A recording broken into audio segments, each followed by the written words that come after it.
Welcome to the Forge, my wanton wildlings. I'm your creepsmith, and I hope you like my work. How many times have you heard the old saw of, "But what if?" hauled out in discussion about something that everyone acknowledges could be possible, but no one actually believes? Tonight's little story is about chasing the what if, and what happens when you catch it. The Gateway Experiment by Killkoss. I've always had an interest in the paranormal. Ghosts, cryptids, haunted locations, you name it, I loved it. I loved it so much that I started up a blog dedicated to my obsession. I would post often about urban legends, ghost sightings, and haunted locations. Most of the time, the stories were just that. Stories that people would send me, or I'd do some research and write them up myself. But every once in a while, I'd find a case worthy of doing some in-the-field investigative journalism. This was one of those cases. I had actually stumbled upon it by accident, having discovered it by scrolling through my Facebook feed and seeing a video someone had shared. The first thing that intrigued me was that this story took place right in my own backyard, Las Vegas, Nevada. In the video, a reporter was talking about how two teens had been detained for trespassing on land owned by the United States government. Sounded simple enough, right? The strange part is what the two teens had to say about the incident. Something's wrong there. Sirens, abandoned buildings, other things, ones that shouldn't exist. They're hiding something. The one teen spoke in a calm, trance-like voice, staring off into the distance, her eyes glazed over. The other one spoke hysterically. "I can't believe it, they just came after us. They wouldn't stop screaming." The teen shuddered at this statement. "I'm not crazy. The buildings just appeared before my eyes, and so did they." The reporter said that a drug screening was pending.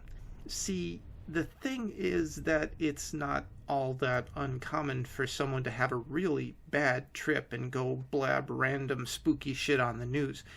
But this one seemed different. The kids looked completely sober. No bloodshot eyes, no clammy skin, no slurred speech. But what was off about them was the marks that covered their bodies. It was hard to see on my old TV, but I could just barely make out red marks crisscrossing both teens' arms. Marks that were not explained or looked over in the 30-second news report. The second strange thing was the fact that they were being detained for trespassing in the middle of the desert. Now, I know the government owns quite a bit of land north of Vegas that comprises the Nevada test site, but this wasn't part of that land. That land is to the northwest of town, while this land was to the northeast. A huge, empty spot with no uses to it. Some immediate questions came to mind. Why were these kids exploring this seemingly random patch of land? And why did the government own this seemingly random patch of land? I even did a quick Google search and looked on every map I could find, but on none of them could I find any record of the government owning or purchasing land there. This is strange because even top-secret facilities tend to show up on Google and are usually the subject of numerous conspiracy theories. For example, you can find facilities like Area 51 and Yucca Mountain on Google Maps. But this land didn't exist. Something really weird was definitely going on. Now, I normally don't investigate cases that are too conspiracy theory-like, but given the rather chilling and convincing testimony from the two teens, I was starting to want to investigate it myself. This was going to be a tough one, but I started looking for clues anywhere I could. I checked public documents, old news stories, press releases, anything that I could get my hands on that showed the existence of government land on that spot. It all came up blank. Hell, I even drove up Interstate 15 to check it out, and there wasn't a damn thing except dirt on that entire stretch of land. The only thing that even hinted there was something there was that Facebook video, which had since been mysteriously deleted. Of course. But I wasn't about to give up. No, this only made me more determined. I had a gut feeling that something was going on here. Something that frankly scared me deeply. I decided to call a friend of mine, Will, who happened to be an expert in the field of strange occurrences. Some might call him a conspiracy theorist, but I would call him a government watchdog. We met in a little diner on a bright Saturday morning to discuss the situation. "So I hear some spooky shit is going on, huh? What's up?" The large man spoke as he eyed the stack of pancakes in front of him. "Last week, I saw a news video on Facebook about some teens who got caught on restricted government land." "What's so interesting about that?" "They seemed scared out of their minds, like they'd been attacked by monsters or something. It seemed like genuine fear. I'm always down for strange government exploits, but teens make stuff up all the time. Get high, take some shit they shouldn't. What made this story believable?" It wasn't just the way they talked. They had marks on them, like they'd been attacked. Will suddenly leaned forward, his attention now fully mine. "And that's not all. I looked up this government land, right? It doesn't exist. Not on any map. I even drove out there. Nothing. Zip. But the newscast was real. I recognized the channel and the anchor and the reporter. There's no way that it was faked. The kids are actually in jail. The video has since been suspiciously deleted, and I can't find anything on the news channel's website. So what the hell's going on?" Will sat back for a moment, deep in thought. "Well, it definitely sounds like the government's hiding something, that's for sure. Could be a lab that those kids stumbled on. But you're usually into ghost stuff, right? You think it's paranormal?" "I don't know, but I want to find out." "You think this place is hidden somehow?" "Well, if it turns out it is real and not just some doped up kids, then yeah, I think it's possible it's hidden. The government can use a kind of cloaking device that can disguise a large area in plain sight. You could scan the whole desert by helicopter and never spot a misplaced stone. This is perfect for something like a hidden base or whatever, and I've seen it used before.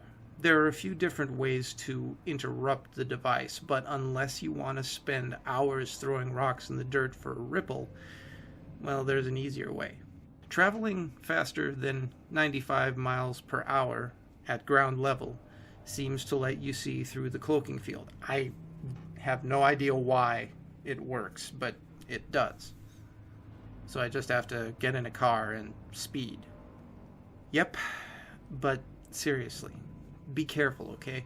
I know you'll probably do better than these kids, but if the government is willing to jail people, willing to cover this place up, then it must be something serious. And I don't want to think about what happens if you get caught." "Thanks, Will, but you know I'll be careful, right?" I spent the rest of the day making sure my bug-out bag was ready and packing up a little survival bag just in case before setting off toward the northeastern edge of town. I was nervous as I traveled, but I just had to know what the hell was going on. The fact that something serious was going on in my own backyard was irresistible to me. I had to know the truth. I had to see it with my own eyes. It honestly wasn't even about the blog post anymore, though that would certainly be great as well. I got onto the interstate, and as I passed the last exit in town, I put my foot to the floor, working my engine hard as it accelerated. I figured that out of this trip I would either get a hefty ticket or a hell of a story, but the risk was worth the reward. Luckily, the road was fairly empty today, and so I didn't have much trouble speeding like a maniac. I was just starting to lose hope in my adventure when I spotted something that I'd never seen on this highway before. An old, tattered billboard. The sign read "Rest Stop, 2 miles," and pointed off into the desert. Off in the distance, I could vaguely make out some worn buildings that I certainly hadn't seen before. It dawned on me that this had to be the spot because these buildings hadn't ever been here before. I began to slow down as I approached the billboard, and sure enough, it all faded away right before my eyes. I stopped right about where the sign should be and stared into the desert. There was nothing there. No signs, no buildings, just empty land. I hesitated at that junction and suddenly felt afraid of what I might find. This was all suddenly getting a little too real for me, having actually seen this unexplained phenomenon in person. I had dealt with some possibly paranormal situations in the past, but I'd never seen something appear or disappear right before my eyes. I sat there in my car, regaining my composure in the sheer silence of the desert. No, I'd gone too far to back out now. I'd invested too much interest to not find out the truth. I cranked the steering wheel and drove my car off the road toward where the billboard had been. The air around me rippled suddenly, and it was as if the horizon parted, revealing a different world. I was driving on an ancient-looking, sun-bleached road that was somehow connected to the highway. Along the sides of the road were various pieces of junk, rusted cars, appliances. All of these sat abandoned. Up ahead, the ramshackle buildings became more clear to my view. They looked very old, almost like a ghost town. They were clearly public buildings and not government facilities, though it seemed likely that it might just be a front for some other operation. I felt a cold chill on the back of my neck as I got closer to the cluster of buildings. Something just didn't seem right about this place. If it was a government area, why were there no guards? Why were there no security measures, no military bunkers, no personnel of any kind? I was genuinely scared, and not because I was afraid of getting caught. I was afraid of what the hell they were hiding here. I eventually pulled up to a bend in the road, and right around the corner sat a long line of abandoned buildings. This place looked like it hadn't been touched in 50 years. The paint was peeled, rust covered everything, and not a single speck of land was free from the dirty clutches of dust. I stopped my car right next to the first building on the right. That creepy, cold feeling still sat on the back of my neck as I meekly peered out at the surroundings. I left my car and began to walk down the street, having no idea where to start first. I decided upon a small, squat building with what was once a baby blue paint job. A sign read "Grocer" in dull black letters that sagged over the front of the building. I walked up to the dirt-covered window, not seeing a damn thing through the thick, dusty panes. I quickly looked around me once again like a paranoiac fool before opening the door and stepping inside. The door opened roughly, stopping halfway as though it was caught on who knows what. Being fed up with this already, I slid through the crack in the door and was immediately struck by just how much dust was in this damn place. The whole thing was dim, despite the sunlight outside. The thick dirt on the windows was blacking out the sun. I pulled out my flashlight and pointed it around, noticing nothing at all of interest. This was weird to me. The government was obviously covering this place up. They didn't want anyone here. Yet, there wasn't a thing of interest here. I checked every corner of that room before moving on to the next building, then another, and another. I was starting to think that maybe I had just somehow stumbled across a ghost town by accident. And then I saw it. Right as I was considering picking it up and leaving, I saw something stumble out of a building on the far side of the street. It was too hard to tell who it was from here, but I could tell it was a person. I was starting to get excited, thinking maybe they'd come out of a hidden bunker, that maybe that was where all of the secrets were hidden. But something was wrong with this whole scene. The person just seemed to stumble along the street aimlessly, walking almost like a zombie. They zigzagged back and forth without any sense of direction. I don't even think they saw me. I curiously began to approach the figure, wondering if maybe they were sick or something. The person slowly approached another building as I came up behind it, while still keeping a safe distance. From here, I couldn't tell much, but the person appeared to be wearing a pair of overalls and an old t-shirt. The rest of their body was covered in dirty brown bandages, ones that were thick and stained with what I could only assume to be blood. The person looked ancient, like a mummy come to life, and just seeing the figure made my blood run cold. It stopped suddenly before the door, turning its head slightly to the left. The thing didn't breathe, but I could distinctly hear the sound of its joints snapping as it turned. It looked directly at me, and I froze in place, paralyzed by fear. Then the thing let out a loud, agonizing wail. It began to twist and shake, contorting sickly in front of me. At first I thought it was an anger, but it wasn't. It was pain. The creature twisted and screamed and yelled in pain so much. Agony incarnate. I took a step backward, and the thing suddenly came to life, lunging at me impossibly fast. I immediately turned around and ran as fast as I could, and I couldn't help but look behind me as I ran, only to see the creature limping and dragging its tortured frame at an alarming speed. I ran directly across the street, heading for the building that it had come out of, hoping beyond hope that it wouldn't follow me inside. The door slammed shut behind me as I entered total darkness. The windows here were draped with heavy curtains. I stopped and sat against the door, bracing for the bandaged creature to bang against it, but the hits never came. I don't know how long I sat there in the dark contemplating all of this, but eventually I regained the courage to stand up and turn on my flashlight. I was surprised to see that the room around me was completely empty, except for a large vault door that was slightly ajar. I'd come so far, and despite my deep-seated fears and recent panic, I felt that I had no choice but to keep going.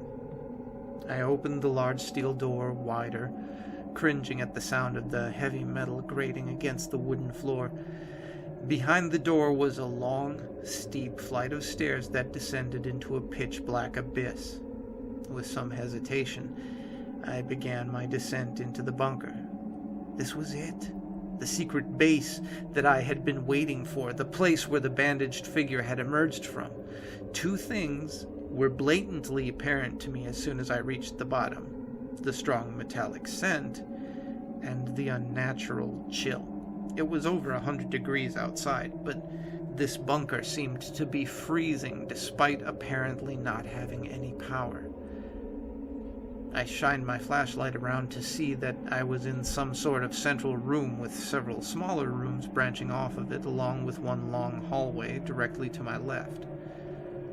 Surrounding me was a scene out of a 1950s Cold War movie.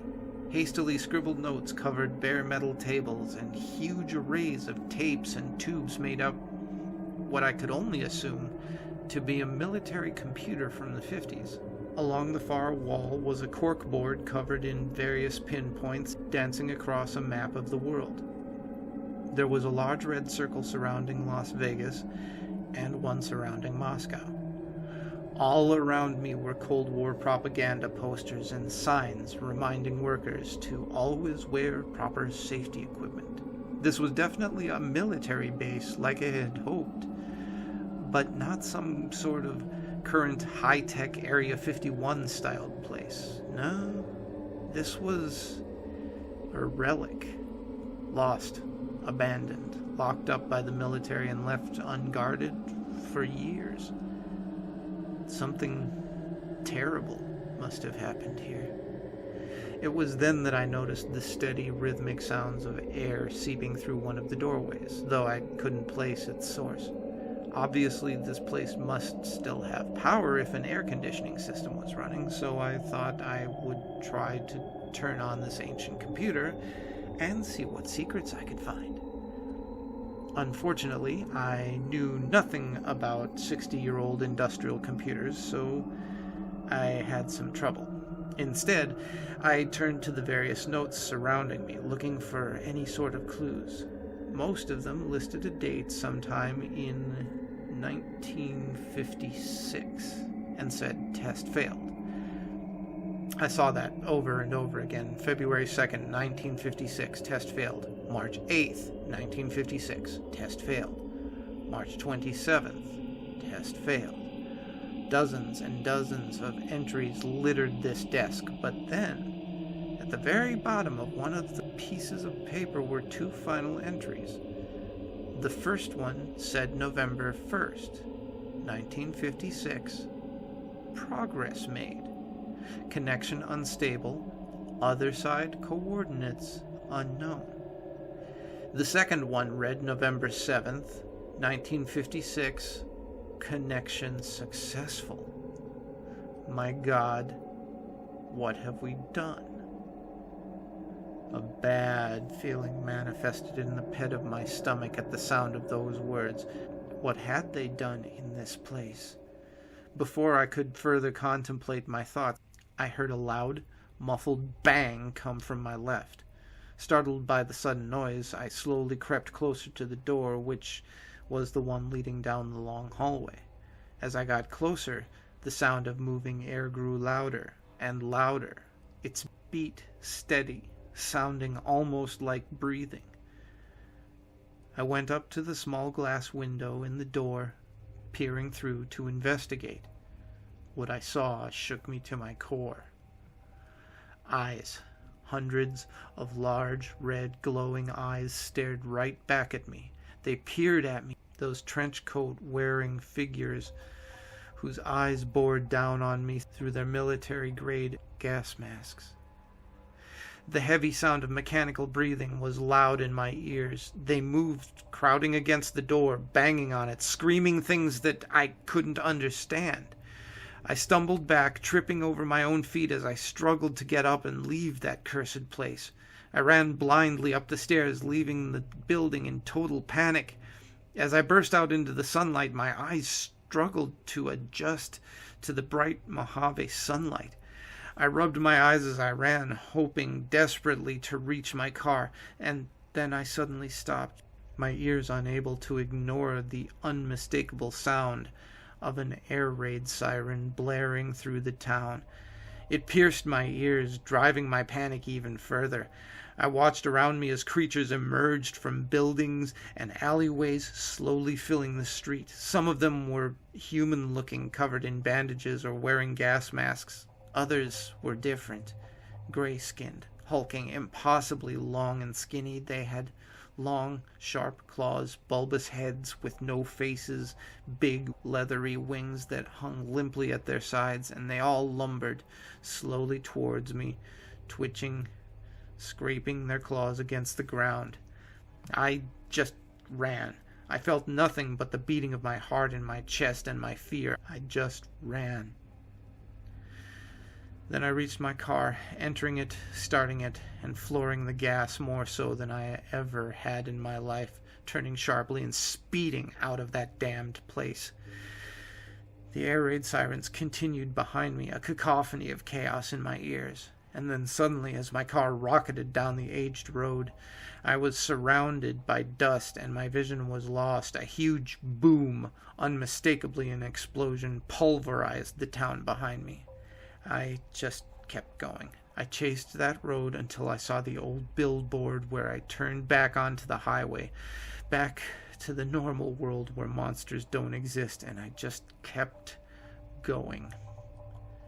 I looked behind me one more time as I sped away incredibly fast, only to see no mushroom cloud, no smoke, yet the town still stood in the distance, mocking me, perfectly preserved with its menagerie of horrors.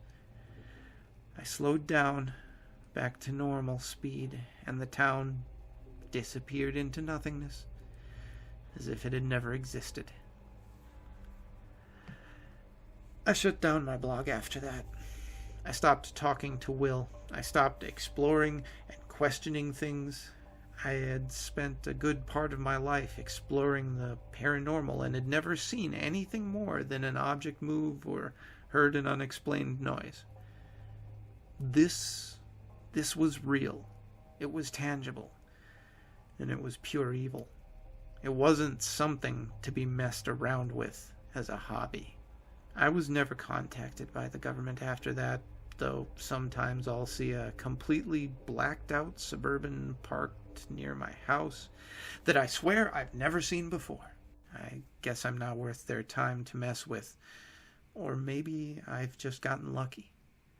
No matter what the truth is, I'm never going back to that life ever again. The truth that you want to believe is out there is uglier than I thought. One problem that I've always had with the industry of journalism is that just because the public has a right to know doesn't mean they're better off knowing. Tell the right lies to the right people and you'll be made for life. Tell the wrong truth to anyone and you'll be made to disappear. Maybe even into the Nevada desert. Stay scary, my wildlings. Remember, vids or it didn't happen, and make the most of your nights.